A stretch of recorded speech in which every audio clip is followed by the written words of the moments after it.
we present The Franchise Affair by Josephine Tey, dramatised for radio by Ellen Dryden, with Tessa Peake-Jones, Margaret Tyzack and Ben Daniels.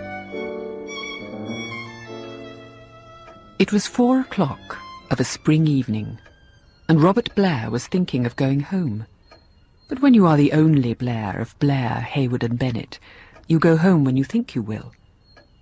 And when you live in Milford, where the last post goes out at 3:45, the day loses whatever momentum it had long before 4 o'clock. It was not even likely that his telephone would ring. No one would ask him to dinner, because in Milford, invitations to dinner are still written by hand and sent through the post. And Aunt Lynn would not ring up and ask him to call for the fish on his way home, because this was her bi-weekly afternoon at the cinema. So he sat there, in the lazy atmosphere of a spring evening in a little market town, staring at the last patch of sunlight on his desk, and thought about going home. At exactly the same time on every working day, Miss Tuff bore into his office a lacquer tray, covered with a fair white cloth, and bearing a cup of tea in blue patterned china, and, on a plate to match, 2 biscuits. Petit beurre, Mondays, Wednesdays and Fridays. Digestive, Tuesdays and Thursdays. It was when his eyes rested on the blue plate where the biscuits had been that Robert experienced that odd sensation in his chest again. This is all I'm ever going to have. And with the thought would come that moment's constriction in his chest, almost a panic reaction. Why should this foreign thought thrust itself on him and cause that dismayed tightening under his ribs? What had his life lacked that any man might be supposed to miss? Riches? Never wanted anything I couldn't buy. An exciting life. No, thank you. No greater excitement than a day's hunting or being all square at the 16th. Perhaps, he thought, sitting staring at the blue plate where the biscuits had been, it was just that the childhood's attitude of something wonderful tomorrow persisted subconsciously in a man as long as it was capable of realization, and it was only after 40, when it became unlikely of fulfillment, that it obtruded itself into conscious thought, a lost piece of childhood crying. Good afternoon. Is that Mr. Blair? I was afraid you would have gone for the day. My name is Sharp, Marion Sharp. I live with my mother at the franchise, the house out on the Loughborough Road, you know? Yes, I know it. He knew her by sight, as he knew everyone in Milford and District. A tall, lean, dark woman of 40 or so, much given to bright silk kerchiefs. She drove a battered old car, and her white-haired old mother sat in the back, upright and delicate and incongruous, and somehow silently protesting. In profile, old Mrs. Sharp looked like Whistler's mother. When she turned full face and you got the impact of her bright, pale, cold seagull's eye, she looked like a sibyl. An uncomfortable old person. You don't know me, but I've seen you in Milford, and you look a kind person. I need a lawyer. I need one now, this minute. I'm in trouble, and I remembered you, and I thought you would... If it's your car, then... Car?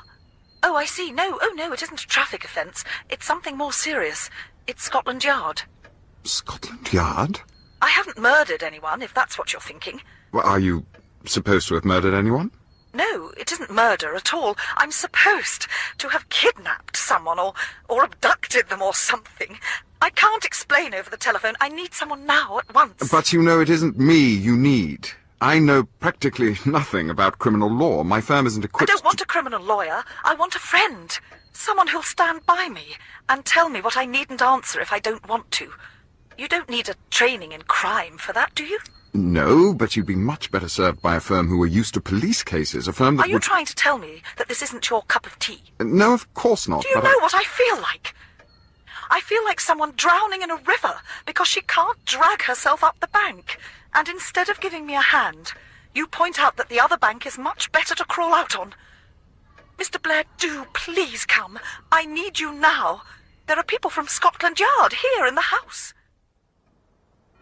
2 miles out on the Loughborough Road stood the house known as the Franchise.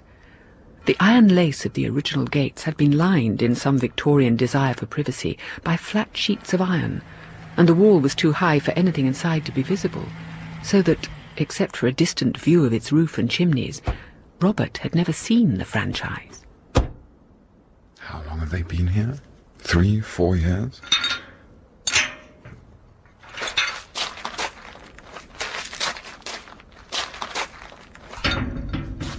What a disappointment. Sheer ugliness of the place. Everything that little bit wrong. Windows the wrong size in the wrong place. Door the wrong width, flight of steps the wrong height. I've never seen a house with a more unwelcoming, antagonizing stare. That round window in the roof, like a single malevolent eye. I saw you coming. Do come in.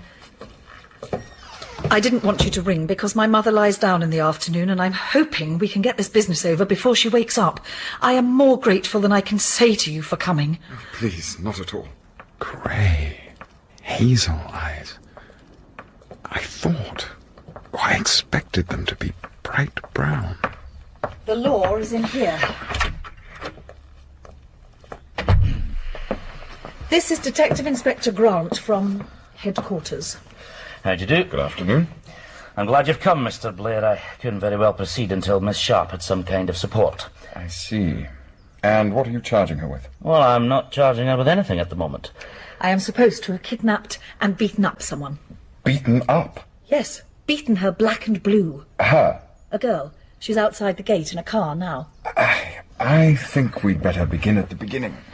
Just before Easter, a girl called Elizabeth Kane, who lived with her guardians near Aylesbury, went to spend a short holiday with a married aunt in Mainshill, the suburb of Loughborough. At the end of a week, her guardians, Mr. and Mrs. Wynne, had a postcard from her saying that she was enjoying herself very much and was staying on. When she didn't turn up on the day before she was supposed to go back to school, they wrote to her aunt to send her back. The aunt wrote back saying that her niece had left for home a fortnight previously. And by the time the guardians went to the police about it, the girl had been missing for 3 weeks. And then she turned up. She walked into her home late one night wearing only a dress and shoes, and in a state of complete exhaustion. How old is the girl? 15, nearly 16. She said she had been kidnapped in a car. But that was all the information anyone got from her for 2 days. She lapsed into a semi-conscious condition, and it wasn't until she recovered, about 48 hours later, that they began to get her story from her. They? The Wynnes. She said that while she was waiting for her return coach at the crossroads in Mains Hill, a car pulled up at the kerb with 2 women in it. The girl said that she was waiting for the London coach, and they told her that it had already gone by. She was distressed about this because it was then 4 o'clock, beginning to rain and growing dark. They were very sympathetic and suggested that they should give her a lift to a place whose name she did not catch, where she could get a different coach to London in half an hour's time. She accepted this gratefully and got in beside the elder woman in the back of the car.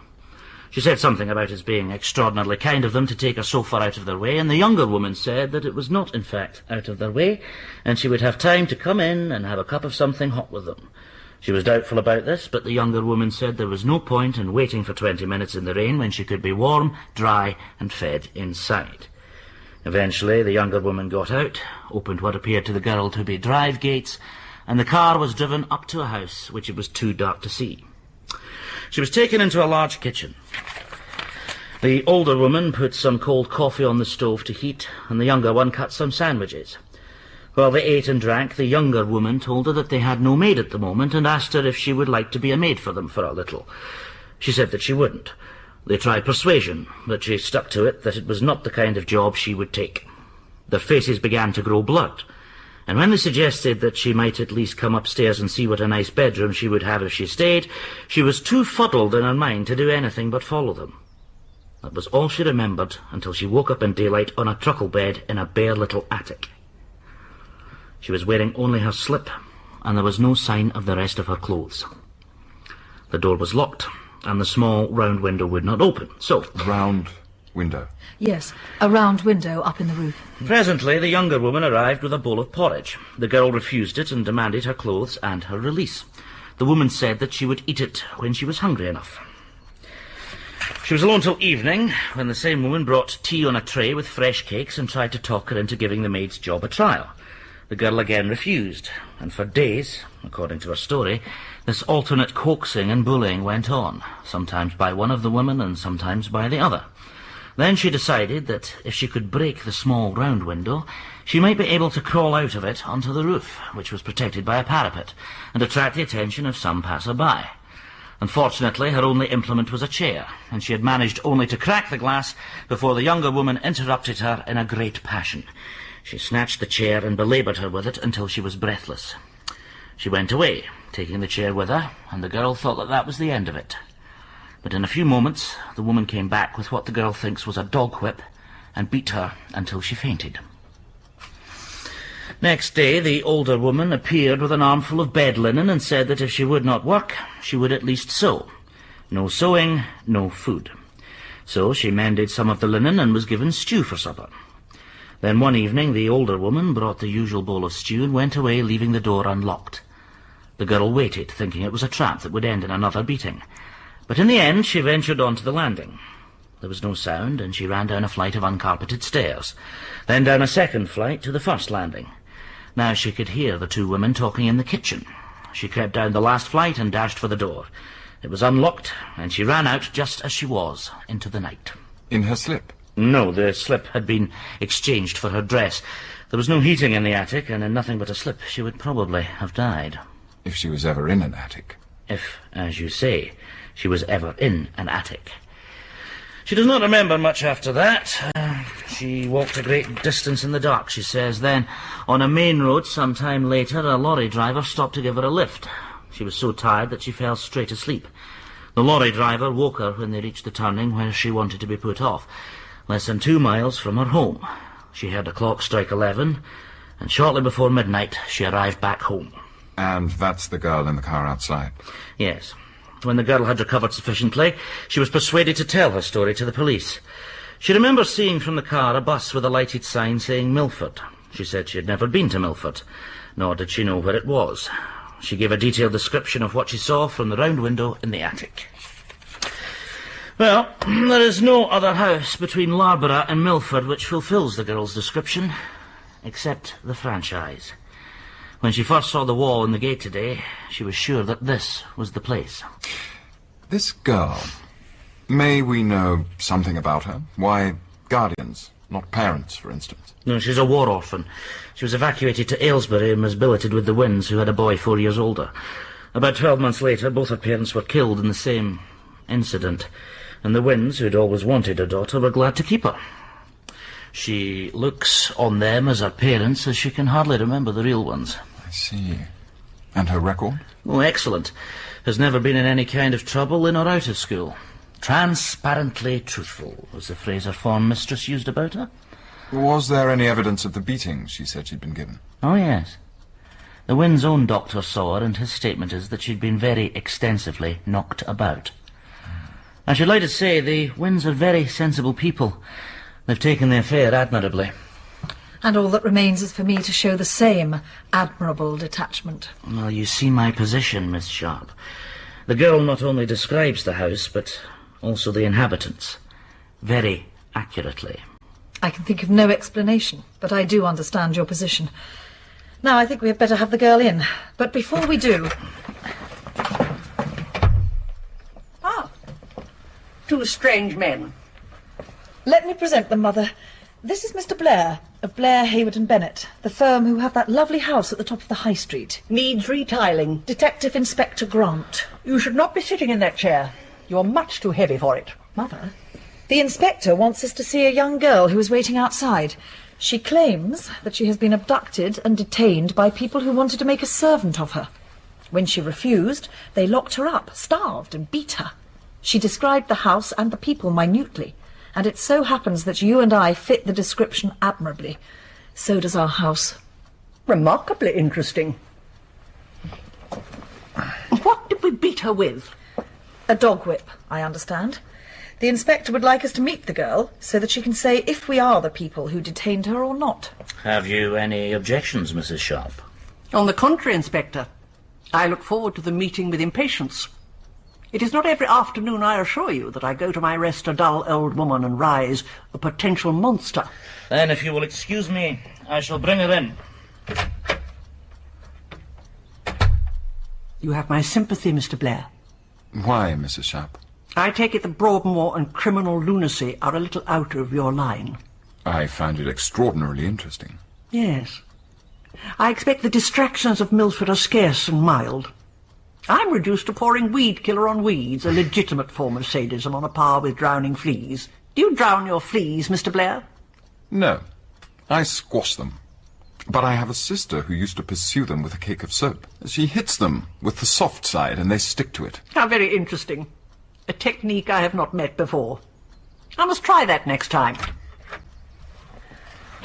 Ah. Not what I expected at all. Much younger. Not very tall and certainly not pretty. But she's got what? Appeal? Those wide apart blue eyes, delicate cheekbones, mousy hair, lower lip too full, mouth too small. But that face certainly has charm, pathos, transparent truthfulness. Yes. These are the women.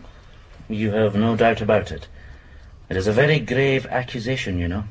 These two ladies are the women who detained you, took your clothes from you, forced you to mend linen and whipped you. Yes. These are the women. A remarkable liar. You say that we took you into the kitchen for coffee. Can you describe the kitchen? I didn't pay much attention. It was a big one, with a stone floor, I think, and a row of bells. What kind of stove? I didn't notice the stove. But the pan the old woman heated the coffee in was a pale blue enamel one, with a dark blue edge and a lot of chips off around the bottom edge. I doubt if there is any kitchen in England that hasn't a pan exactly like that. We have 3 of them. Is the girl a virgin? That matter is irrelevant. You think so? If I had been missing for a month from my house, it is the first thing that my mother would have wanted to know about me. However, now that the girl has identified us, what do you propose to do? Arrest us? Oh, no. Things are a long way from that at the moment.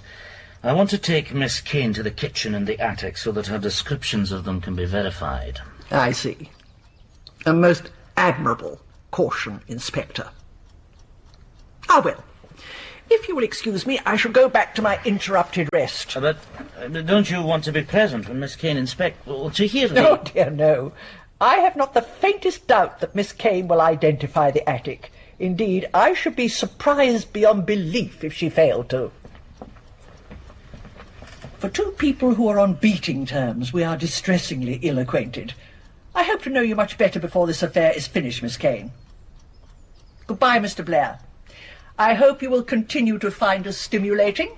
Goodbye, Mrs. Sharp. You have no objections to letting Miss Kane see the relevant parts of the house, Miss Sharp? Of course not. But before we go further, I should like to say what I was going to say before you brought Miss Kane in. I am glad that Miss Kane is present to hear it now. It is this. I have never, to my knowledge, seen this girl before. I did not give her a lift anywhere, on any occasion. She was not brought into this house, either by me or by my mother, nor was she kept here. I should like that to be clearly understood. Very well, Miss Sharp. It is understood that your attitude is a complete denial of the girl's story. A complete denial from beginning to end. And now, will you come and see the attic? The bed was in that corner, and next to it was that wooden commode. And in this corner behind the door, there were 3 empty travelling cases, 2 suitcases, and a trunk with a flat lid. There was a chair, but she took it away after I tried to break the window. These marks on the floor look very like the marks of casters. There was a bed there. It was one of the things we got rid of. And what did you do with it? Let me think. Oh, we gave it to the cowman's wife over at Staples Farm. Where do you keep your spare trunks, Miss Sharp? Have you another box room? We do have a large square trunk with a flat top, but my mother uses it to store things with a chintz cover on it. My suitcases I keep in the cupboard on the first floor landing. Miss Kane, do you remember what the cases looked like? Oh, yes. One was brown leather with those sort of caps at the corners, and the other was one of those American-looking ones with stripes.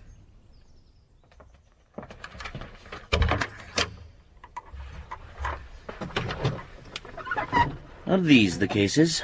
Yes. Those two.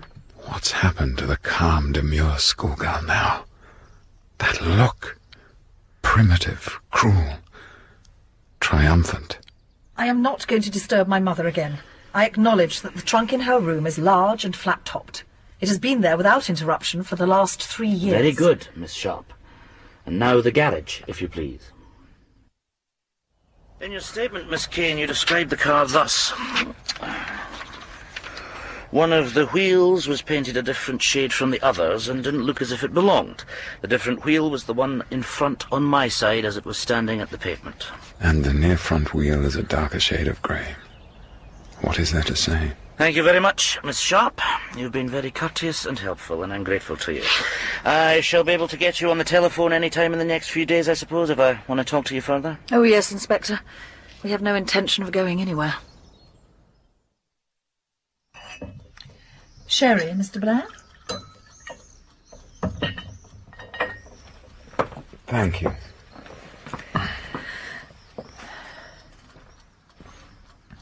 Ah. We economise, but not on wine. I don't ask you to stay to dinner because our dinner is usually a very scratch supper and not at all what you are used to. How does that girl know about my mother and me and what the house looks like? No chance of her having made friends with a maid or a gardener? We've never had a gardener, and we haven't had a maid for a year. Just a girl from the farm who comes in once a week and does the rough cleaning. Mother and I have always lived hand to mouth. My father committed suicide when I was a child. We'd just begun to feel settled down and safe when this happened. And all because a slip of a girl needs an alibi. We must find out more about Betty Kane. I can tell you one thing about her. She's oversexed. Is that feminine intuition? No, I'm not very feminine, and I have no intuition. But I've never known anyone, man or woman, with eyes that colour who wasn't. That opaque, dark blue. It's infallible. Don't be superior because it isn't lawyer's logic. Have a look at your own friends and see. Yes. Yes. It's fascinating to speculate what she really did during that month. It affords me intense satisfaction that somebody beat her black and blue. I hope I may meet him some day so that I may shake his hand. Him? With those eyes, it's bound to be a him. Well, I doubt very much whether Ground has a case he'll want to present in court. It'll be her word against yours, with no backing on either side. If he did bring it to court and did get a verdict, what would that mean for us? I'm not sure whether it would be 2 years imprisonment or 7 years penal servitude. I told you I was a broken reed about criminal procedure, but I shall look it up. Yes, do. There's quite a difference. Morning, Robert. Good morning, Neville. I finished the papers on the Calthorpe transfer, and I thought I would run into Lara this afternoon, if you haven't anything you want me to do. Can't you talk to her on the telephone? Oh, it isn't Rosemary this time. She's in London for a week. A protest meeting at the Albert Hall, I suppose. What is it this time? Vivisection? You are frightfully last century now and then, Robert. No one objects to vivisection anymore, except a few cranks. The protest is against this country's refusal to give shelter to the patriot Kotovich. The said patriot is very badly wanted in his own country, I understand. By his enemies, yes. But if I stay and explain the ramifications of the Kotovich affair to you, I shall be late for the film. Film? The French film I'm going into Lara to see. Hence the pink shirt, the purple tie, and those remarkable tweeds. Young Mr. Bennet. What'll happen to this firm when it finally slips from my grasp? Do you think you could pause long enough to drop this note into the letterbox of the franchise as you go by? I might. I always wanted to see what was inside that wall. Who lives there now? An old woman and her daughter. Daughter? Middle-aged daughter. Ah. This contains very important news that they'll be glad to receive. Make sure they get it. The police are taking no further action in the franchise affair because they lack any corroborative evidence whatsoever. You can't imagine what a relief your note was. What a charming nephew you have, by the way. Nephew? The one who brought the note. He's not my nephew. He's my cousin. once removed. But I'm glad you liked him. I should like to see you to discuss what we can do next to make you safer. We can't really discuss this over the phone. Ask me to the franchise for Sherry now, please. Perhaps we could look in at your office on Friday morning. That's when we do our shopping. Or is Friday a busy day for you? No, Friday will be quite convenient. About noon? That will do very well. Goodbye, and thank you again. Damn.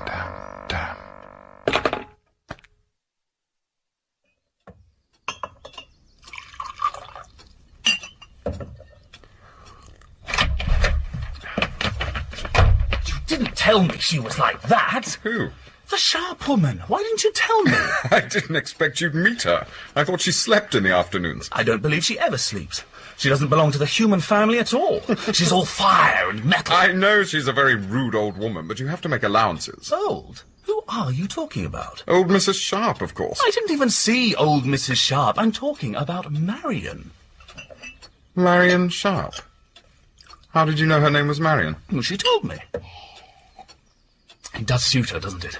Have you noticed her eyes? That wonderful shading of grey into hazel. I made a poem about them on the way home. Do you want to hear it? No. Did you enjoy the film? I didn't go. I had tea with Marion instead. Do you mean you've been at the franchise all afternoon? I suppose so, but it seemed like minutes. I've never met anyone as real as Marion. Not even Rosemary? Oh, Rosemary's a darling, and I'm going to marry her, but this is quite different. Oh, is it? Oh, yes. And people don't marry women like Marion Sharp any more than they marry wind or clouds. She spoke very nicely of you, by the way. That was very kind of her. Don't you like her? As far as I'm concerned, Marion Sharp is just a skinny woman of 40 who lives with a rude old mother in an ugly old house and needs legal advice on occasion like everybody else. No, she probably isn't your cup of tea. You've always preferred them a bit stupid and blonde, haven't you? I can't imagine why you think that. All the women you nearly married were that type. I have never nearly married anyone. That's what you think. You'll never know how close Molly Manders came to landing you, till Aunt Lynn stepped in and saved you from yourself.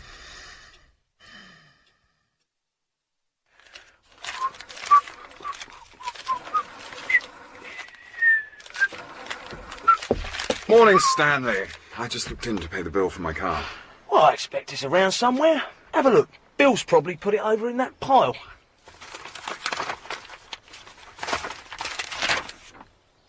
Good God, what's this? The Hack Emma?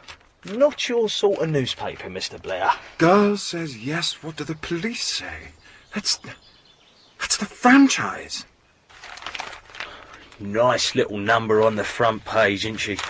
Reminds me of a bint I had in Egypt. Same far apart eyes. Nice kid she was. Told the most original lies. It's all here, the whole story. How did they get hold of it? May I borrow this paper? Keep it. We had it for our 11s. There's nothing in it. Aren't you interested in this story? Nah, not really. Only that she reminds me of the kid in Egypt. Lies and all. So you don't believe her story? What do you think? So where do you think she was then all that time? Well, if I remember what I think I remember about the Red Sea Sadie, I'd say definitely, very definitely, on the tiles.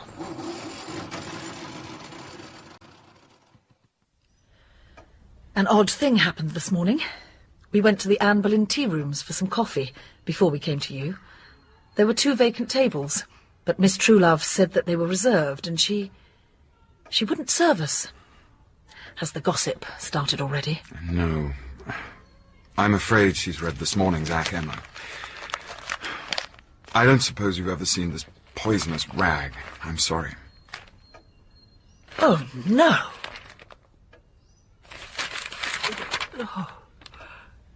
I take it that we have no redress against this sort of thing. None. All the statements are true. And it is statement and not comment. Even if it were comment, there's been no charge, so the case is not sub judice. The implied comment seems to be that the police have failed to do their duty, and the humble victim has less pull with the police than the wicked rich. Rich? Anyone with more than 6 chimneys is apparently rich. Just consider for a moment, though, ignoring those lies. We know that the girl was never at the franchise. Do you know it? Yes. Thank you. So we must put all our efforts into proving not that she wasn't at the franchise, but that she was somewhere else. What chance is there of that? A better chance than before this rag was published. We couldn't have published her photograph. But now, with any luck, someone will recognize her and will note that the story and the photograph don't fit, because she was somewhere else at the time. And what can we do in the way of private investigation? You realize, I expect, that we have very little money. To begin with, I'm going to see the people involved myself and find out something about her, what she was likely to do. Then we can decide what form any inquiry should take. If they talk about her at all, a picture must emerge. At least, I hope so. You are extraordinarily kind, Mr. Blair. When will you go? Directly after lunch. Today? Sooner the better. Then we won't keep you. Your newspaper, Mr. Blair. We enjoyed the privacy of the franchise a great deal.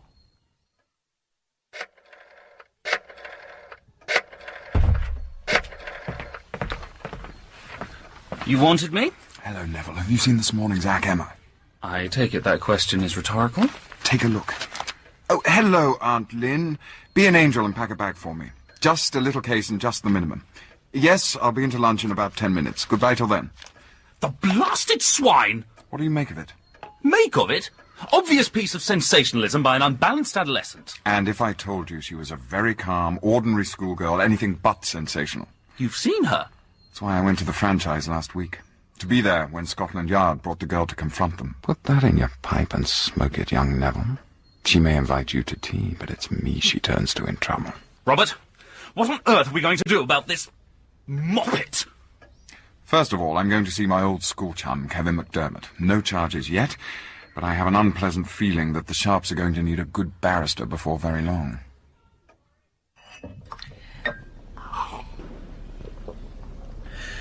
It's beginning, old boy, it's beginning. What is? The thickening of that handsome neck of yours. Oh, well. Oh, dear God, Robert. Does nothing distress you? Not even the prospect of losing those good looks of yours? I am a little distressed at the moment, but it isn't my looks. Well, with Blair, Hayward and Bennett, it can't be bankruptcy, so I suppose it's a woman? Yes, but not in the way you mean. Thinking of getting married? You ought to, Rob. You've said that before. Well, you want an heir for Blair, Hayward and Bennett, don't you? There's no guarantee it wouldn't be a girl. Anyway, Neville is taking care of that. The only thing that young woman of Neville's will ever give birth to is a gramophone record. She was gracing a platform again the other day, I hear. If she had to earn the money for her train fare, she might be not so keen to dash around the country being the vocal minority. I needn't ask if you're up on business. I suppose you dash off again tomorrow morning after a 10 a.m. interview with somebody's solicitor. No. With Scotland Yard. Robert, you're slipping. What has the Yard to do with your ivory tower? That's just it. It's there, on the doorstep, and I don't know how to deal with it. I want to listen to someone being intelligent about it. I don't know why I should unload it onto you, but you always did do my algebra for me. And you saved me from investing into Topeka tin. On tomorrow. Oh. Your face when I introduced you to her. That blasted English mask of courtesy and good breeding. It said everything. Cured me of her in record time. I've never ceased being grateful to you. So, produce what is in the dispatch case. This is the Ack Emma's protege, I take it. I had no idea you read the Ack Emma. God love you. I feed on the Ack Emma. No crime, no cause célèbre, no Kevin McDermott. Well, only a piece of them. I take it your clients are the two women in the case and not this girl? Of course. So tonight Scotland Yard is moving heaven and earth to find corroborative evidence that will back up the girl's story. I suppose so. But do you believe the girl's story? I never believe anybody's story. What you want to know is, do I find her story believable? And of course I do. But it's an absurd story. There's nothing absurd about it. Women who lead lonely lives do insane things. Especially if they're poor gentlewomen saddled with a big house in the country.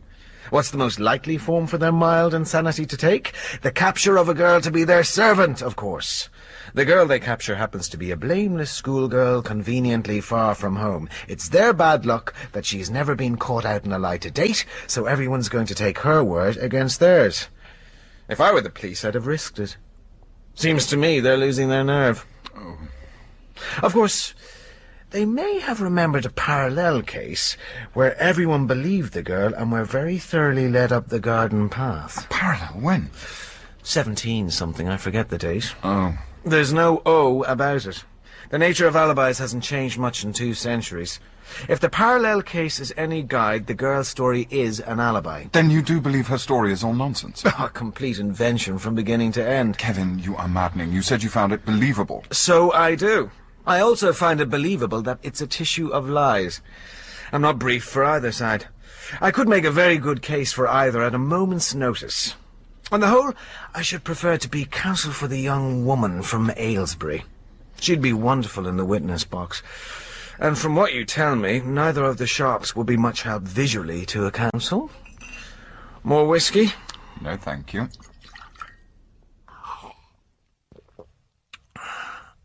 I wonder what the girl was doing all that month. Then you do believe... Oh! If you drink so much whiskey on top of claret, what you'll be doing for a month is a cure, my lad. Oh, Rob, I love you. You're the very essence of England. You sit there so mild and polite and let people think you're an old tabby they can do what they like with, and then wham! Out comes that businesslike paw with the glove off. And now you are going to have another whiskey, and we are going to set our minds to work. I'm sorry we refused to answer the telephone last night, but after the 4th or 5th time it was really too much, and we didn't expect you to have news so soon. Telephone callers, were they male or female? 1 male, 4 female, as far as I remember. When you rang this morning, I thought it was starting up again, but they seem to be late sleepers. They don't really get evil-minded until the evening. We certainly provided Saturday evening's entertainment for the country youths. They congregated outside and catcalled. Then they climbed up onto the wall and sat there in a row being offensive. Lack of education is an extraordinary handicap when one is being offensive. They had no resource at all. We must see what police protection we can arrange for you. Meanwhile, I have something pleasanter to tell you about the war. I know how the girls saw over it. You do? I paid a visit to Mrs. Tilsit, Betty Kane's aunt, the one she was staying with in Mainshill. It's hard to understand why anyone would believe the girl was so happy there she didn't want to go home. She is, as we know, a convincing liar. Indeed. Mrs. Tilsit told me, as she'd told the police, that the girl had passed the time going to the pictures or bus riding. So, I paid a visit to the Loughborough and District Motor Services garage. In the fortnight the girl was at Mainshill, there were 2 breakdowns of single-decker buses due to go out on the Milford Road. In each case, a double-decker had to be substituted. So there were at least 2 occasions when she could have seen the house, the courtyard, you two and the car all together. Or could anyone passing on top of a bus take in so much? On the upper deck of a country bus, even if it's going at 35 miles an hour, the pace seems funereal. What you can see is so much further away, and you can see it for so much longer. And the other thing is, she has a photographic memory. How do you know that? I also visited her guardian, Mrs. Wynne, another surprise. I thought she'd be a comfortable, middle-aged body. She's modern, slim, still pretty, with a pair of extremely intelligent brown eyes. She was a schoolteacher before she married, so she knows a lot about girls. She's devoted to Betty, and claims she's incapable of lying. Is this part of the pleasanter news you had for us, Mr. Blair? I'm certainly more hopeful than I was. We know so much more about the girl now. The Wynnes have a son. I met him briefly, an extraordinarily good-looking young man. She apparently fell in love with Leslie when she first came to them as an evacuee. She was scarcely more than a baby. He was 4 years older and felt very protective. He still does. Now, he was the one who went to the Ac Emma. They sent a reporter round and Betty told him her story. The Wynnes knew nothing about it until Leslie showed them the paper. He got engaged recently. According to Mrs. Wynne, Betty was very nice about it. Not jealous, but obviously missed not coming first with him anymore. Vanity, do you suppose? Or hurt pride? Possibly. They weren't worried when she didn't turn up because she'd been getting very bored with school, and they thought she was just trying it on. I asked Mrs. Wynne about the bruising on the girl's body. They were fresh bruises. She'd been badly knocked about, her jaw was swollen, and there was a big bruise on her temple, but it didn't look like a whipping. Mrs. Wynne cannot believe the girl could have invented such a long, circumstantial story without being found out. How indeed? She told her story to the police over a couple of days. The outline first, then filling in the details as she remembered them. Mrs. Wynne was not surprised at her grasp of detail. Even as a small child, she invariably won when they played Kim's game. You know, the objects on a tray. Oh, do we tell the police this? No, doesn't prove anything. Just solves the problem of how she knew about you. When she needed an alibi, she remembered you and took a gamble. It was 1,000 to 1 against your being able to say where you were on that day. And the odds are very much greater against our being able to say what she was doing or where she was on that day. I'm afraid so. As my friend Kevin McDermott says, she could have been in Australia. There was only one thing that puzzled Mrs. Wynne that she couldn't explain. The girl had a lipstick in the pocket of her dress when she came home. What do you think she was doing? I think she met someone in Loughborough. Let us call him X. I think that's where any inquiry of ours should start. And what do we do about engaging an agent? Well, I thought you might let me pursue my own inquiries a little further before engaging a professional. Mr. Blair, you have been called into this unpleasant case without warning, and you have been very kind to us. We are not rich, but as long as we have any money at all, we shall pay for what services are proper. And it is not proper that you should turn yourself into a Sexton Blake for our benefit. It may not be proper, but it is very much to my taste. It has become a personal hunt. Please don't discourage me. The time will come when I have to turn it over to a proper agent. I have too many other commitments to follow it far. But as long as it's on our doorstep, I want to be the one. Unless you think you would be better served. I don't think we would be better served by anyone. If it really would please you to run down this Moppet. Mopsy, then we can only agree and be grateful. Marion, there is still some of that Amontillado, I think. I'll go and get it. It seems to me the girl took a great risk choosing the franchise, knowing nothing of the household or its circumstances. For all she knew, there could have been a house full of young people or 3 maidservants. I think she gossiped with the bus conductor. Or, and I think this is more likely, she overheard something from one of the other passengers. You know the kind of thing. There are the Sharps. Fancy living in a big house like that, just the two of them. They can't get any servants to stay. It's so far from the shops and the pictures and so on. It's very much a local bus. Take a look out of the window, Mr. Blair.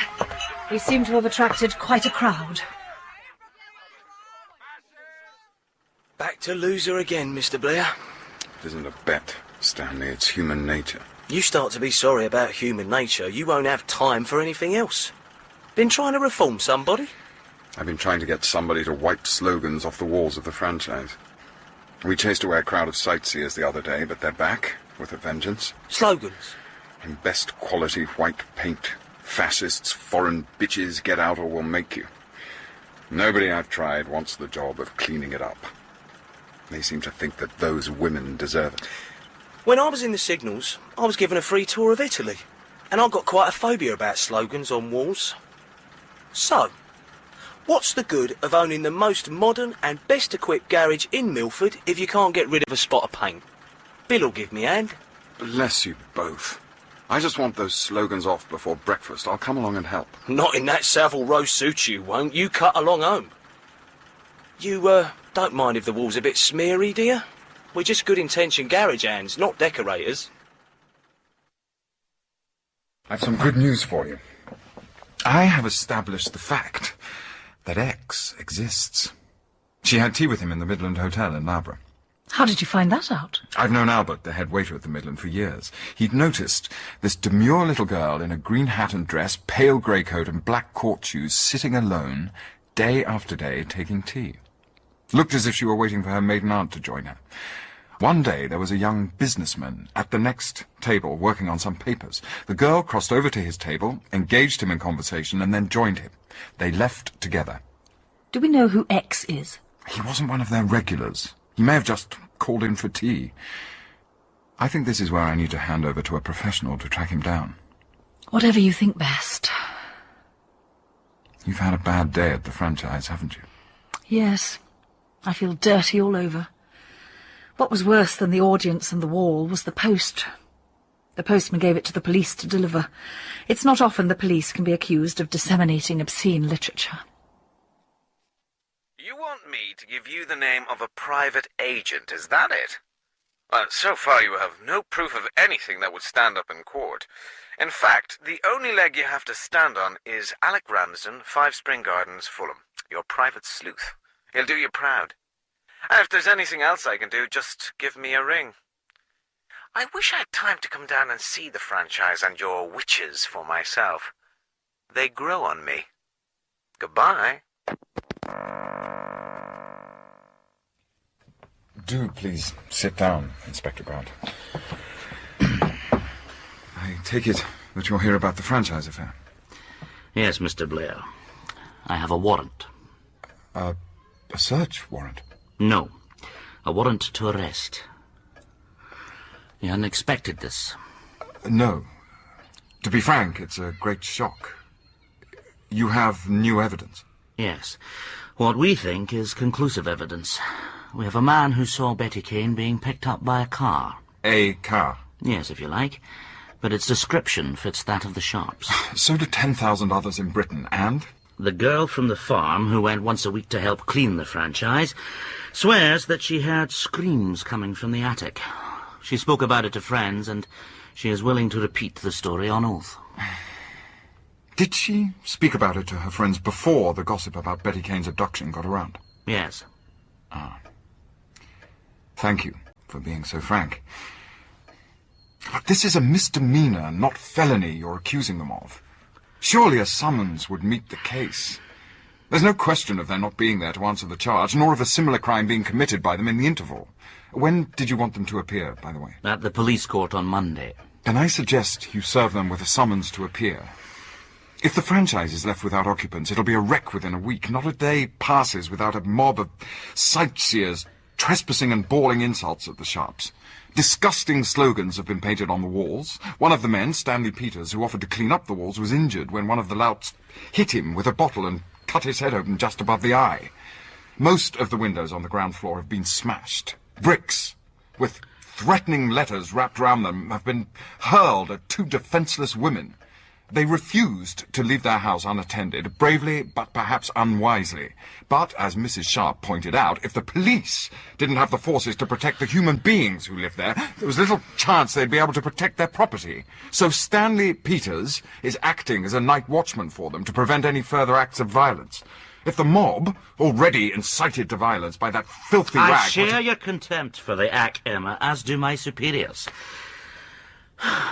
Well, Mr. Blair, you've convinced me. You've done me out of an arrest this afternoon, but I don't hold it against you. I think your clients are luckier than they deserve. I'll be in the police court on Monday. And if we avoid a remand, the case can go straight on to the assizes. Now, can you be ready with your defence by Monday, do you think? Inspector, with all the defence my clients have, we could be ready by tea time. You mean we have to appear in a public court to answer, to be accused of a thing like that? I'm afraid there's no alternative. The new evidence is... serious. You told me once that you had a girl from the farm to clean for you, 1 day a week. Rose Glynn, yes. But since the gossip got round, she doesn't come anymore? The gossip? Oh, she was sacked long before any gossip came to light. That might explain a lot. What did you sack her for? Stealing. She was always taking a shilling or 2 from the purse if it was left around, but we needed help, so we turned a blind eye. But then she took a watch I'd had for 20 years. It was almost a part of me. I'd taken it off when I was doing the washing. When I went back to look for it, it had gone. She hadn't seen it, of course. So that afternoon we walked over to the farm and told her we wouldn't be needing her anymore. That was Tuesday. She always came on Monday, and that afternoon Inspector Grant arrived with Betty Kane in the car. I see. Was anyone else there when you sacked her? No, I don't think so. How did she take it? She got very pink and flounced a bit. She went as red as a beetroot and bridled like a turkey cock. Why do you ask? Because she will say, on oath, that when she was working here she heard screams coming from the attic. What is much worse, There is evidence that she mentioned the screams before there was any rumour of the Betty Kane trouble. Oh, how I wish we had one small piece of evidence on our side. That girl gets away with everything. I could kill her. Sit down, Marion. A tantrum won't improve the situation. Think of the day when she's discredited in open court. I believe that will hurt Miss Kane a great deal worse than the beating someone gave her. Do you believe that's possible? Yes, I do. Is that just native optimism, Mr. Blair, or your innate belief in the triumph of good? I think truth has a validity of its own. Well, frankly, I don't look forward to a life in prison waiting for truth to demonstrate its validity. I don't think it will come to that. Does Kevin McDermott have to look like a tout when he comes to the country? More like a slightly disreputable trainer of jumpers, I'd have said. Do you think he could be lured into coming down to defend them at Norton Assizes? I think he's too busy for that. But I'm hoping one of his dog's bodies, primed by him, will come. I don't see why Marion should have to slave in that antediluvian kitchen to provide lunch for him. It was her idea. She insisted we go to the franchise. She's very excited about something. She wants me to take Betty Kane's statement with me. I had a lovely time the other night. I found a book on torture, and I stayed awake till 2 o'clock, choosing which one I'd use on Kane. That's Marion's ambition as well. And what would yours be? I'm going to undress her in public. What? Not that way. I'm going to strip her of every rag of pretense so that everyone will see her for what she is. Chicken pot au feu. How splendid. And oh my God, a Morachet, you wonderful woman. I was brought up to appreciate wine. My husband had a fairly good cellar, though his palate was not as good as mine. My brother at Lessways had a better one, and a palate to match. Lessways? You're not Charlie Meredith's sister, are you? I am? Did you know, Charles? Oh, but you couldn't. You're too young. The first pony I ever had of my own was bred by Charlie Meredith, and he never put a foot wrong. One incredible coincidence. And now you are invited to inspect the fatal attic.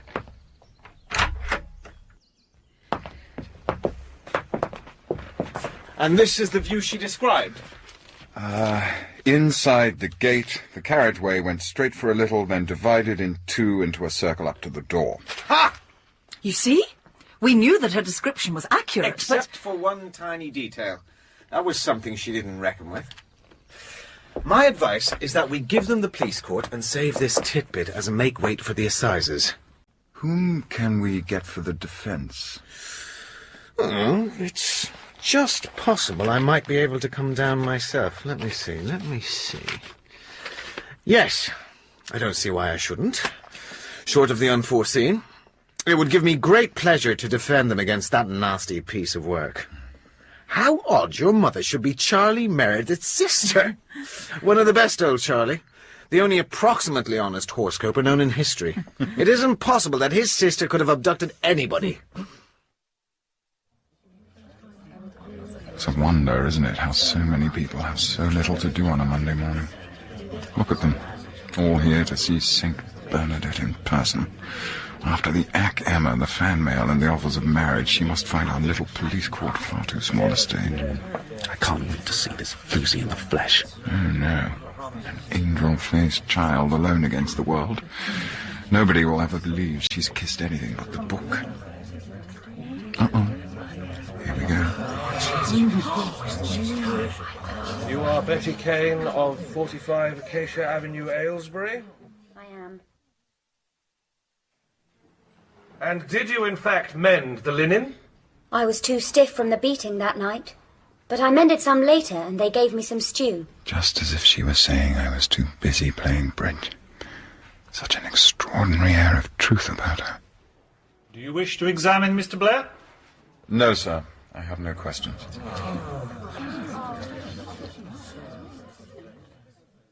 You are Rose Glynn of... Miss Rose Glynn had better stop flashing those unnaturally perfect teeth at all and sundry. I am. The bench don't like her one little bit. I used to go to the franchise every Monday to clean the house. One Monday, in April, as I was about to leave, I heard screaming coming from upstairs. It sounded far away, as if it was coming from the attic. I was just going upstairs when Mrs. Sharp came out of the drawing room and asked me what I was doing. I said someone was screaming upstairs. Mrs. Sharp said it was nonsense and I was imagining things and it was time I went home. Then Miss Sharp came downstairs and went with Mrs. Sharp, and Mrs. Sharp said something about ought to be more careful. I was frightened, so I went into the kitchen and got my money from the mantelpiece where it always was, and I ran home. That was April 15th. I remember the date because I decided then that the next time I went back I'd give them a week's notice. I have not worked there since April 29th. Melodramatic little slut you wouldn't trust with a sixpence. But the evidence is lethal, and it's supported by little friend Gladys Reese as well. Frightened little skinned rabbit. Easy to see why the painted doll is best friends with her. I was walking up to Highwood with Rose, and she told me she was scared of the franchise because she heard somebody screaming from the room upstairs. And I know it was April 15th because Rose told me she was going to give notice next week. And she didn't work for them shops again because she told me from April 29th she didn't go there again. I wonder what dear Rose has got on her. The poor silly little rat's frightened stiff. Has the painted doll got a lever of some kind? Worth looking into, perhaps. Do you happen to know the number of your watch? The one Rose Glynn stole? I didn't even know watches had numbers. It was very distinctive, though. It had a pale blue enamel face with gold figures. But even if I got it back, I could never bear to wear it after that girl. It's not so much getting it back as convicting her of having taken it I was thinking of. Oh, Robert, I am so glad I refused to let you push me away that first day. I hope you'll still be as glad when this case is over. We have not yet thanked you for standing surety for our bail. If we began to thank him for all we owe him, there would be no end to it. Apart from enlisting Kevin McDermott on your side, what have I managed to do for you? You'll go to trial at Norton in a fortnight's time with no defence whatever. Hello, Stanley. What brings you here? Morning. I think you ought to take charge of this. Those women at the franchise have got no sense at all. Keep pound notes in teapots and books and whatnot. 120 quid. Nice, ain't it? Where did this come from? Kaminsky. Kaminsky? Don't tell me you didn't have anything on it. After the old lady gave us the tip herself. Stan, I haven't even remembered there was such a thing as the Guinness, so you backed it. At 60 to 1, and that's the 10th I told her she was on to for the tip. A 10th? You must have been plunging, Stan. £20. Won by a length and a half on a tight rein. That was a turn-up for the book. Don't you want to give this money to Mrs. Sharp yourself? Not me. You'll be going up there sometime today, and you can give it to her if you like. But see you get it back and put it in the bank, or they'll be sticking it in flower vases and wondering what they've done with it. Why did Stan mind about giving it to us himself? It may be because he thinks you need it now, and that makes it a delicate affair instead of a matter-of-fact one. Well, not all my tips have a margin of a length and a half, but I don't deny I'm glad to see the money. It was very nice of the boy. Should we keep as much as 10%? That was the agreement. If it hadn't been for me, he would be short by the amount of a bet on Bally Boogie. What is a Bally Boogie, by the way? I'm glad you came. Something unexpected's happened. My watch has come back. In a dirty little box, with a torn scrap of paper with "I don't want none of it." Printed, of course, with a capital I dotted like a small letter, after the fashion of illiterates. Why do you think she's turned squeamish about it? I don't think she has. I don't think this is Rose Glynn. If she'd wanted to be rid of it, she'd have thrown it in the pond without a second thought. But somebody wants to be rid of it, and has a bad conscience. And is very frightened. Gladys Reese, perhaps? Yes. You're right about Rose. She would never have sent it back. You think she gave it to Gladys Reese? To back up her screaming story, perhaps. May I take the cardboard box and the note? I'd like to give them to Mr. Ramsden, my sleuth, and see what he finds. You are a marvel, Rob. I'll make mincemeat of them. Yes, Ramsden's done well. You don't sound very cheerful. Is it getting you down? Even if the Sharps are saved from prison, they'll still be in a prison of Betty Kane's making. Cheer up, Rob. I'll do my best with the howler over the pathway. Indeed, if Miles Allison weren't prosecuting, I could probably break her with it. At the very least, her credit will be seriously shaken. That's not enough, Kevin. The Ack Emma has been spewing out its poison day after day. The public's had its mind made up for it. She'll get away with it, and she'll go back to her adoring family, and the Sharps will stay condemned. We've got to break her alibi. Ramsden's working on it, but we're getting nowhere. We know the man she met at the Midland Hotel is called Bernard Chadwick, but that's all. Complete blank. We don't know who he works for, or where he was during that month, or where he is now. Nothing short of a miracle can save us, old friend. If it weren't for you, Mr. Blair, we shouldn't be rejoicing today. If it weren't for Alexander Bell, you mean? It'll be months before I can look at a telephone without blenching. Did you take turnabout? No, we each had our own. Kevin and his clerk in his chambers, me in a little place near St. Paul's, Alec Ramsden and 3 of his men at his office, 7 of us with 6 telephones, and we needed them. Poor Robert. I was so sick of the telephone that when it rang, I nearly didn't pick it up. I'd almost forgotten that telephones were two-way. It was just a sort of quiz instrument that I could plug into. I just stared at it, then I realized someone was trying to call me for a change. And it was Mr. Ramsden. He just said, "We've got him." But the whole lovely result will be waiting for us in the court tomorrow. Kevin can hardly wait. If it was ever in my power to be sorry for that girl, it would be in a witness box, facing Kevin McDermott. Well, I suppose it's time we were going. I'll put your overnight bags in my car while you lock up. Thank you.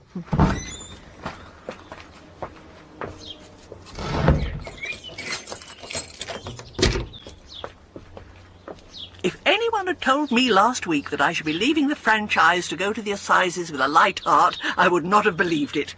Poor Stanley can sleep in his own bed from now on, instead of guarding a couple of hags in a lonely house. Isn't he sleeping here tonight? No. Why should he? The policeman will be around on his beat. It's only for one night.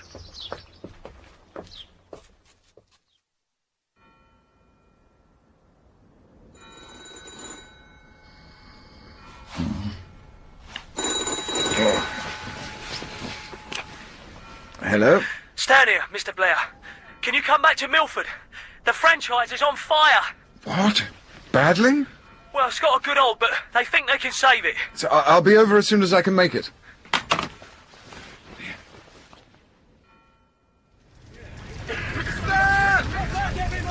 Oh, there you are. I thought you ought to know.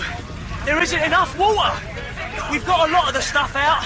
The drawing room stuff they used every day. We flung out some of the upstairs stuff. But all the heavy stuff's gone up. Let's take this furniture further away. It's not safe where it is. Look out! The first floor's going!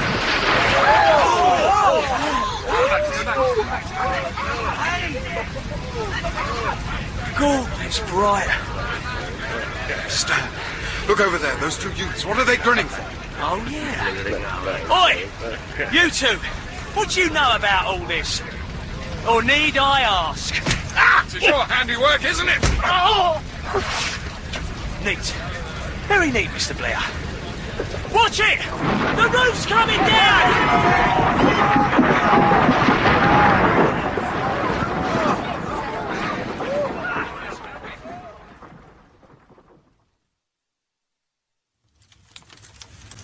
Well, that seems to be that. How did it begin? Nobody knows. It was well alight by the time P.C. Newsom came round on his beat. What became of those 2 chaps, by the way? The 2 we corrected. They went home. It's a pity that gloating expression isn't evidence. They won't get anybody for this. Like the broken windows. And I still owe somebody for that crack on the head. How are you going to tell them? God knows. I think I'll leave it till after the trial. Yeah, let them have their triumph. Don't mess it up.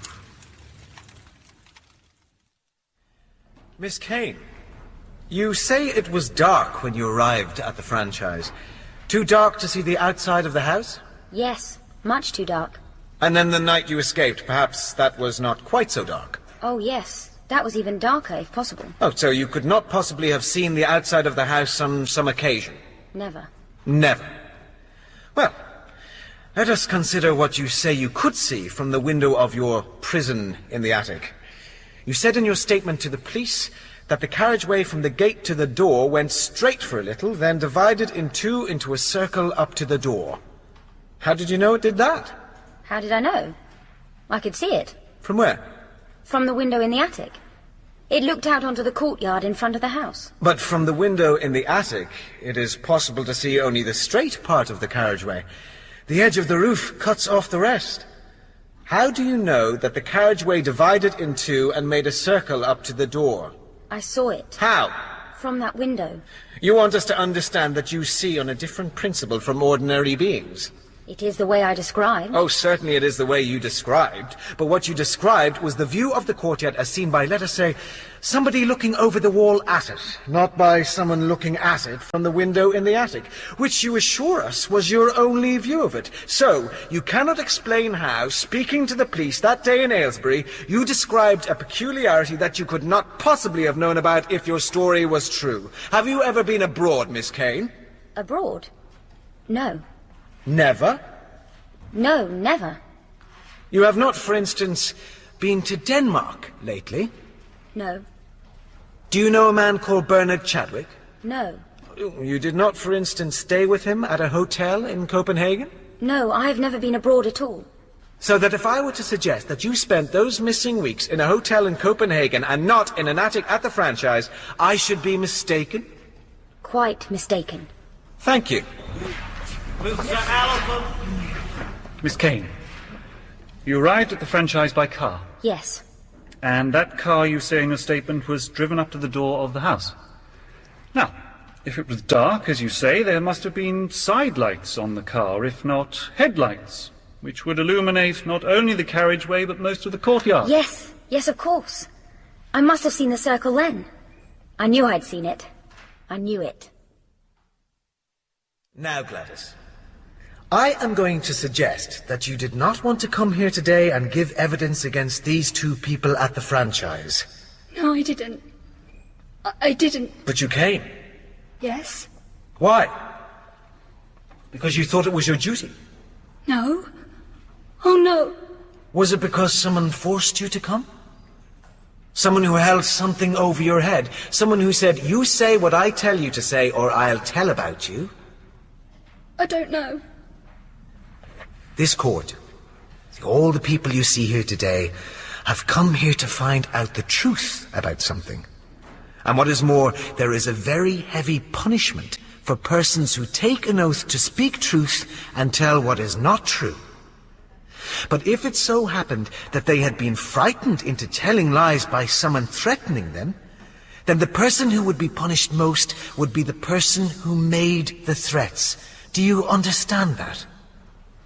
Yes. Now, I am going to suggest to you what really happened, and you will tell me whether I am right. Now, someone, a friend of yours perhaps, took something from the franchise, let us say, a watch. She did not want the watch herself, perhaps, and she handed it to you? Now, I suggest that presently that friend proposed to you that you should back up a story that she was going to tell in court, and because you don't like telling lies, you said no. And then your friend said to you, if you don't back me up, I shall say that you stole the watch. I think that you did go to the police court and back up her story, but when you got home you were sorry and ashamed. And so you wrapped up the watch and sent it back to the franchise with a note saying, I don't want none of it. I suggest to you, Gladys, that that is what really happened. No, I never had that watch. When you were at school you were very good at drawing. Well, I have here a map of Canada, a very neat map, which won you a prize. You have signed it here in the corner. Well, I'm sure you were very proud to sign it. You made that map yourself? Yes. And wrote your name in the corner and printed Dominion of Canada across the bottom? Yes. Good. Now, I have here that scrap of paper on which someone wrote the words, I don't want none of it. and which was enclosed with the watch that was sent back to the franchise. I suggest that the printing on the map is the same as that on the note, that it was written by the same hand, and that hand was yours. No. But you did print those letters on the map. Yes. Well, I shall bring evidence that these two printings are by the same hand, and that the fingerprints on both the map and the scrap of paper are those of you, Gladys Reese. You are Bernard William Chadwick, a buyer of porcelain, fine china and fancy goods of various kinds for a wholesale firm in London. You are married and live with your wife in Ealing? Yes. In March this year, did you pay a visit to Loughborough? Yes. In Loughborough, did you meet Betty Kane? Yes. How did you meet her? She picked me up. I dropped into the Midland Lounge for tea one day, and she began to talk to me. She was having tea there. You didn't speak to her at first? I didn't even notice her. So how did she call attention to her presence, then? She smiled, and I smiled back, and went on with my papers. Then she spoke to me. She said she was going to the flicks, and would I come too? Well, I was finished for the day, and she seemed a cute kid, so I said yes. The result was she met me next day and went out to the country in my car with me. On your business trips, you mean? Yes. She came for the ride, and we'd have a meal somewhere in the country and tea before she went back to her aunt's place. And did she talk about her people to you? Yes. She said how unhappy she was at home. She had a long string of complaints, but I didn't take much notice. She looked a pretty sleek little outfit to me. And how long did this idyll in Loughborough persist? It turned out we were leaving Loughborough on the same day. She was going back to her people because her holiday was over. She'd already extended it so she could run about with me. I was due to fly to Copenhagen on business. She asked me to take her with me. I said nothing doing. I didn't think she was so much of an innocent child as she seemed. But she was only 16 after all. She told you she was 16? She had her 16th birthday in Loughborough. It cost me a gold lipstick. You had no idea she was actually still 15? No, not till the other day. So when she made the suggestion she should go with you, you considered she was an inexperienced child of 16? Yes. What made you change your mind? She convinced me that she wasn't. Wasn't what? Inexperienced. So you took her abroad with you? Yes. As your wife? Yes, as my wife. Do you remember the date on which you left Loughborough? Yes, I picked her up at a coach stop in Mains Hill on the afternoon of March the 28th. That was where she would normally have got her bus home. So you took her with you to Copenhagen for how long?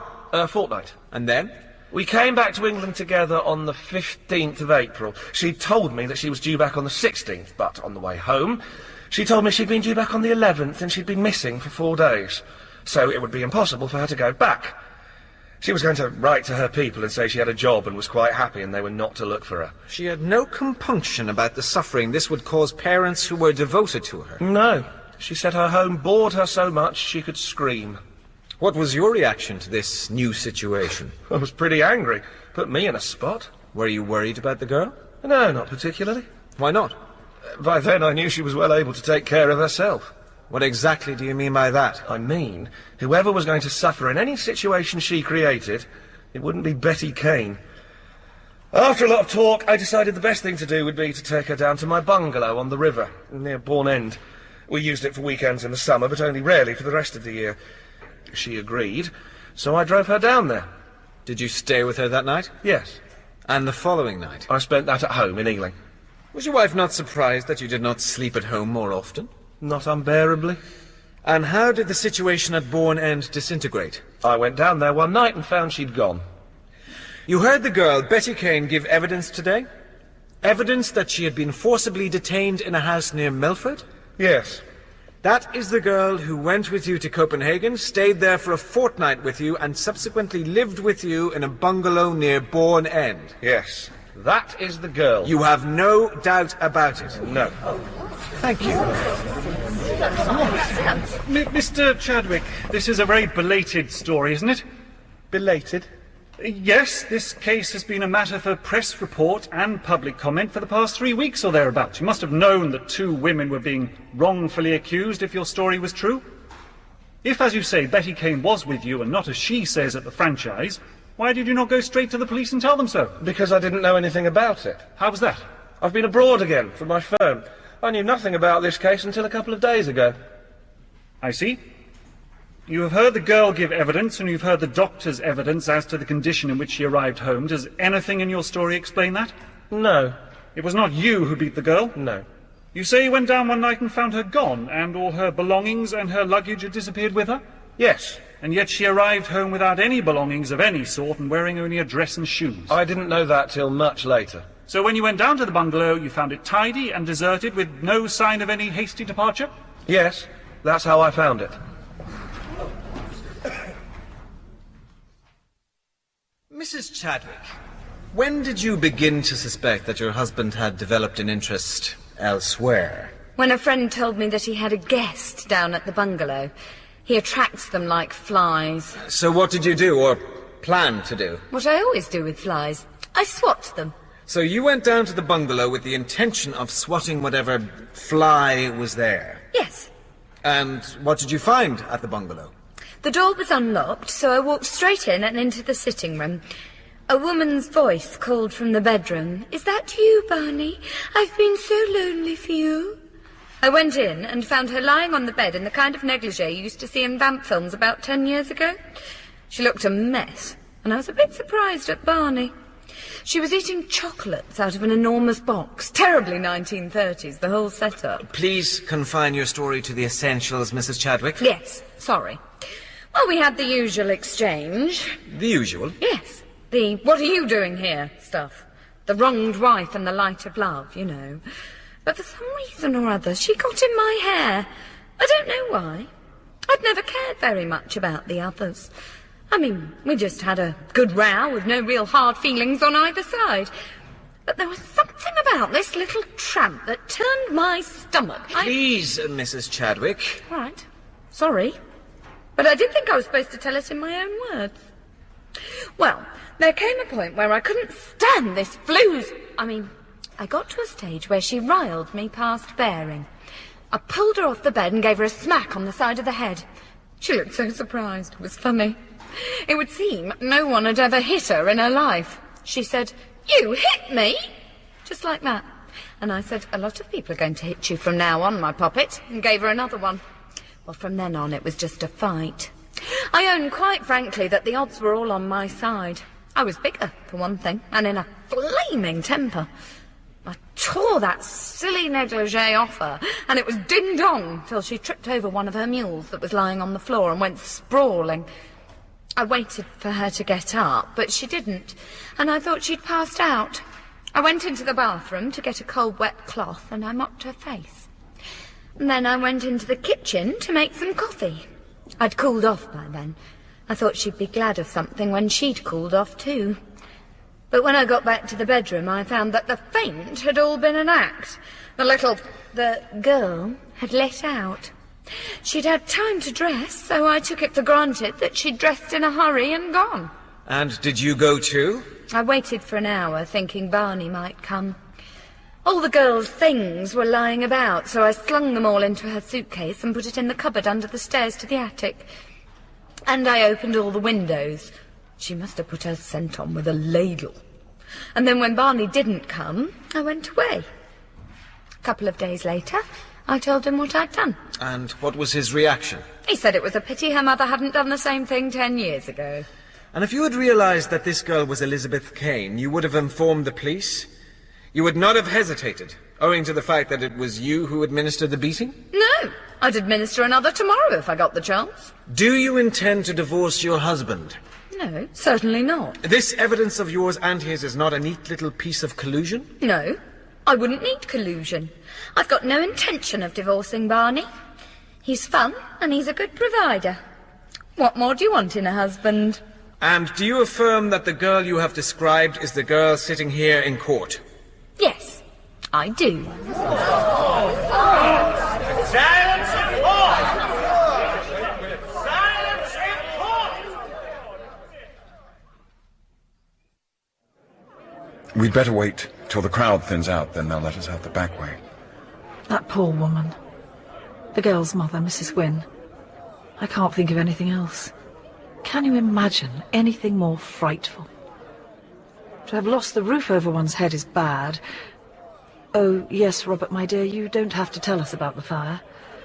We have seen the stop press item in the Loughborough Times. Yesterday, that would have seemed an enormous tragedy, but today, compared to that woman's Calvary, it seems an incident. She has a charming son. I hope he will be a comfort to her. Didn't it please you, though, to see the police converging on the perjurers? Well, I suppose we'd best go to a hotel for a night or two. Have we any belongings at all? I cannot say that the idea of the Rose and Crown appeals to me greatly. Stanley suggested that you might be more comfortable at his landlady's. She has a house in the New Town. Oh, that is very kind. We would prefer that. I suppose tomorrow life will begin again, and be the usual mixture of good and bad. But tonight, it's just a place where dreadful things happen. Will you golf with me tomorrow, Marion? Or in a day or two when you've settled in? You've been cooped up too long. We could start early and have the course to ourselves.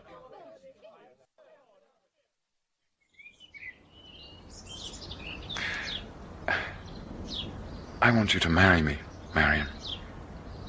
Do you, Robert? You will, won't you? No, Robert, dear, I won't.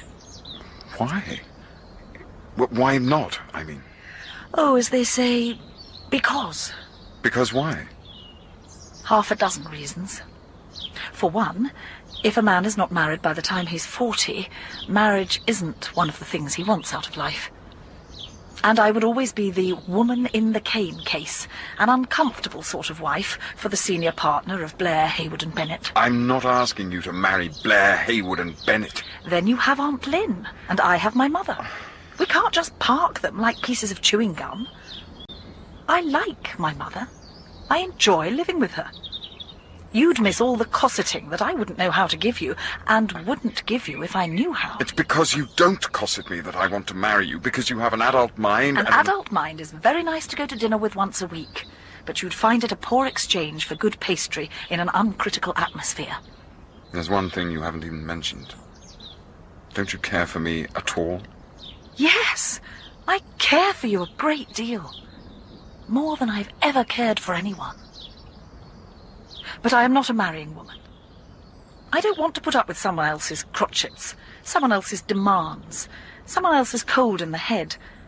No, Robert, there are 100,000 women just panting to look after some man's cold. Why pick on me? Because you are that one woman in 100,000, and I love you. Oh, I sound flippant, don't I? But what I say is good, sound sense.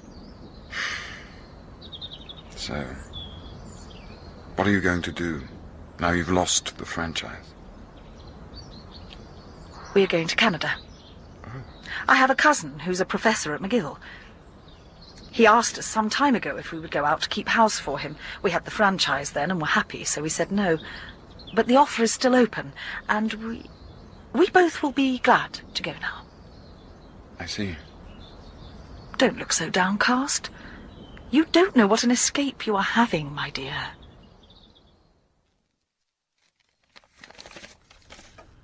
My very dear Robert. Just to let you know that we are both thinking of you. We leave on the morning plane to Montreal the day after tomorrow. Now that the moment is here, we have discovered that what we both remember are the good and lovely things, and that the rest fade to insignificance. This may be only nostalgia in advance, I don't know. I only know that it will always be happiness to remember you. Our united love to you and our gratitude. Marion Sharp. He laid the letter down on his brass and mahogany desk, in the patch of sunlight.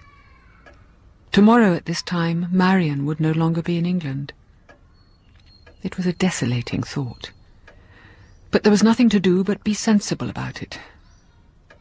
And then Aunt Lynn rang up and asked him to call for the fish on his way home. And Miss Tuff brought in his tea. Your tea, Mr. Blair. He looked for a long moment at the 2 digestive biscuits on his plate.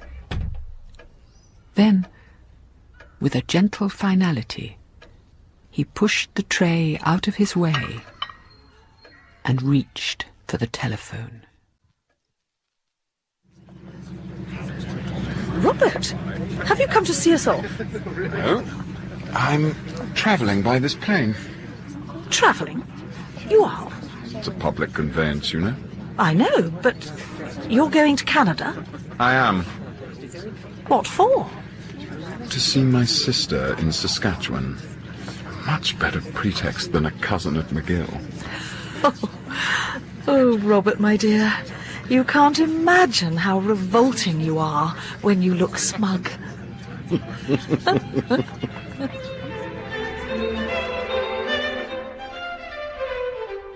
In The Franchise Affair by Josephine Tey, Marion was played by Tessa Peake-Jones, Mrs. Sharp by Margaret Tyzack, and Robert by Ben Daniels.